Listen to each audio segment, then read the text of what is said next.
Hello friends, நீங்க பார்த்துட்டு இருக்க இந்த வீடியோ இருக்க லேஅவுட் இருக்க லொகேஷன் பாத்தீங்கன்னா OMR தாங்க.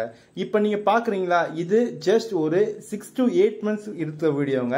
இப்போ இந்த இடத்துல ஒரு 3 வீடு கட்டி குடியேறவே ஆரம்பிச்சிட்டாங்க. ஏன்னா இந்த OMR லொகேஷன்ல இருக்க கேளம்பாக்கத்துல இந்த லேஅவுட் வந்து இப்போ வேற லெவல்ல டெவலப்ட் ஆயிருக்குங்க. இங்க லேண்ட் வாங்கின கஸ்டமர்ஸ் 3150 வாங்கின லேஅவுட் இப்போ வந்து பாத்தீங்கன்னா அட் கரண்ட் பிரைஸ்ல பாத்தீங்கன்னா 3500 போயிட்டு இருக்குங்க. இப்போ நீங்க பாத்துருக்கீங்களா இந்த வீடியோல இருக்க லேஅவுட் தான் முன்னாடி பார்த்த லேஅவுட். ஆனா இப்ப பாருங்க இப்ப வீடு கட்டி குடியேற ஆரம்பிச்சிட்டாங்க. ஆப்போசிட் சைட்ல இருக்க லேஅவுட்ல இப்ப வீடு வர ஆரம்பிச்சிச்சு. அவ்வளவு வெல் க்ரோத்தா இருக்க இந்த அசோக் நகர் லேஅவுட்ல உங்களால வெறும் 3500 per square feet ரேட்ல இப்பவும் லேண்ட் வாங்க முடியும்.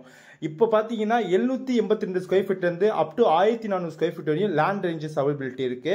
உங்க ஒரு per ஸ்கொயர் ஃபீட் ஒரு ரேட் பாத்தீங்கன்னா 3500 ரூபாய் இப்போ கரண்ட்ல போயிட்டு இருக்கு. உங்ககிட்ட 28 லட்சம் இருந்தா நம்ம அசோக் நகர் லேஅவுட்ல உங்களால பிளாட் புக் பண்ணிட முடியும். மேல விவரம் தெரிஞ்சுக்கணும்னா ஸ்கிரீன்ல தெரிய நம்பரை கால் பண்ணுங்க. Thank you, have a great day.